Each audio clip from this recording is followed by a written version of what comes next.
जीवन मुक्त होना है, जगना प्रारंभ हो गया।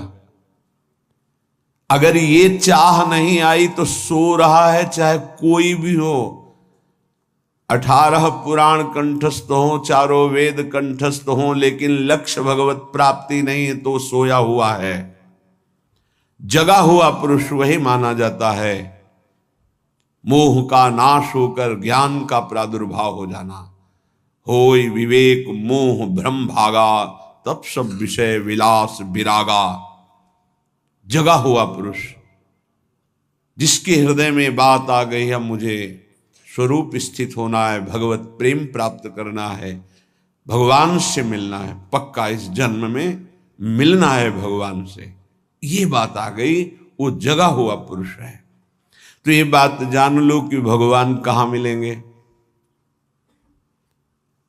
श्रीपाद कहें, ये हम डंके की चोट से कहते हैं कि हमारी लाडली जू परम पावन वृंदावन धाम में अभी इसी क्षण लीला परायण है।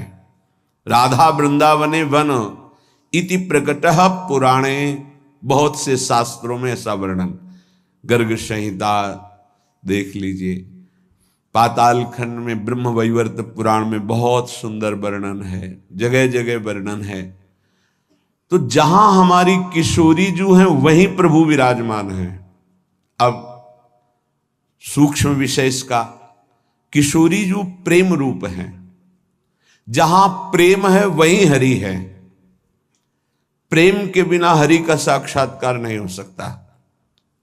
प्रेम का मूर्तिमान स्वरूप हमारी प्रिया जो है, इसीलिए हम कहते हैं राधा राधा राधा, क्योंकि राधा उच्चारण किया तो जिनका नाम राधा है वो देखे, और जिनको प्राण प्रिय है वो देखे।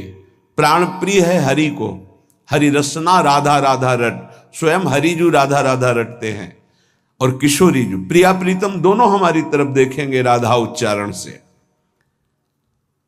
तस्या विधेय मसमूर्ध महानुराग, किशोरी जी की कृपा से ही महाअनुराग प्रकट होता है। महाअनुराग में ही हरि का साक्षात्कार होता है, प्रिया प्रीतम का साक्षात्कार होता है।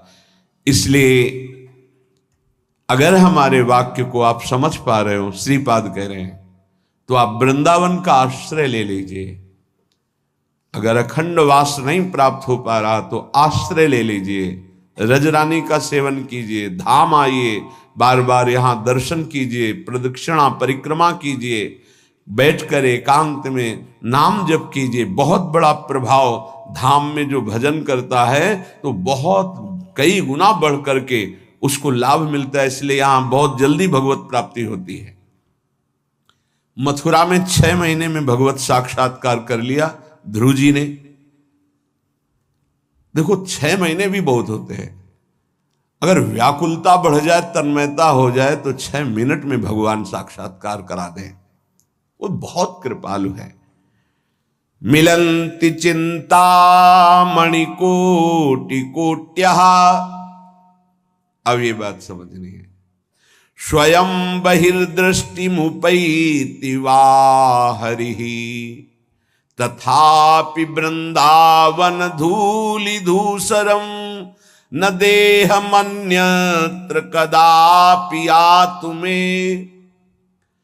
एक तरफ हरि है, एक तरफ करोड़ करोड़ प्रकार के सब भोग सामग्री, महान रत्न, रुपया पैसा, सोना चांदी, सब वैभव है।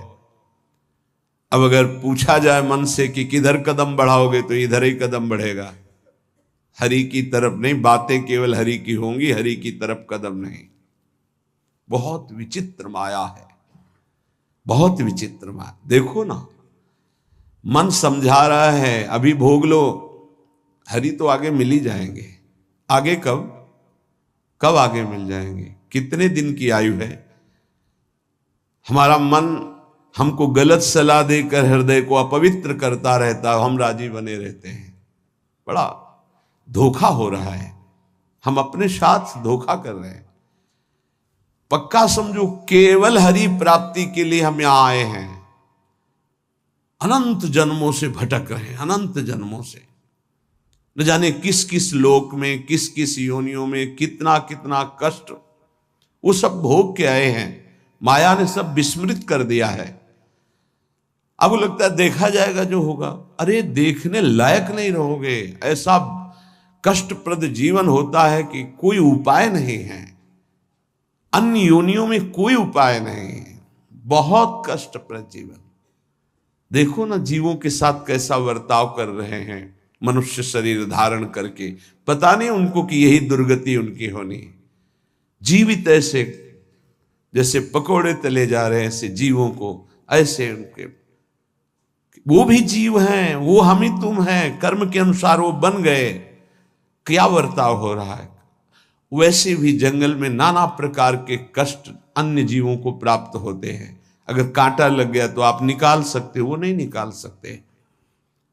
एकमात्र मानव देह है जिससे आप इस माया प्रपंच से मुक्त हो सकते हैं। यहां आना बुरा नहीं है, लेकिन कर्म बंधनों से आना बुरा है। जैसे जेल में दोनों रहते हैं, जेलर भी और कैदी भी। कैदी बन करके रहना ठीक नहीं। जेलर वहीं रहता है, उसको कोई बंधन थोड़ी।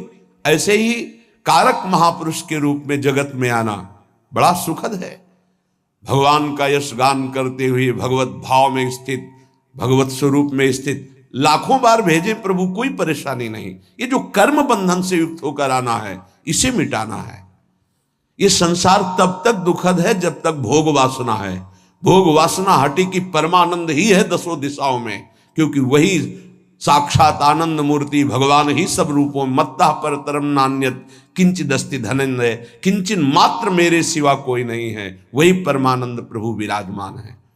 आपकी कसौटी है मिलत चिंतामणि कोटि कोट्य स्वयं बहिर्दृष्टि मुपैति वा हरि।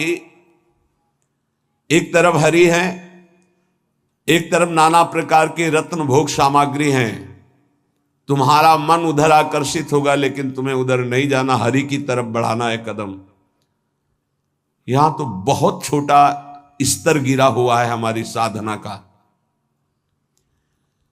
अगर हमारे मनोनुकूल भोजन मिल गया तो प्रभु को भूल जाएंगे और उसका स्वाद लेने में हम समय अपना नष्ट कर देंगे। एक रसेंद्री का विषय, ऐसे हर इंद्री का विषय आप देख लीजिए। आपके मनोनुकूल कोई गाना, कोई नाटक, कोई सिनेमा, कोई आप देख लीजिए, प्रभु को भूल जाएंगे आप उस समय, और उस पे आपका मन तन्मय हो जाएगा। कितनी छोटी गिरी हुई स्थिति है। त्रिभुवन का कोई भी आकर्षण हमारा नाम न छुटवा पावे, भगवत स्मृति न छुटवा पावे, तब तो साधना मानी जाएगी। बिल्कुल सावधान। श्रीधाम वृंदावन का जो वास है, आश्रय है, ये बहुत जोर का है। आश्रय से ही भगवत प्राप्ति हो जाएगी अगर दृढ़ निष्ठा आ जाए। कोटि कोटि चिंतामणि रत्न आदि आपको प्राप्त हो तो भी तुम आश्रय मत छोड़ना प्रभु का, वृंदावन का, धाम का।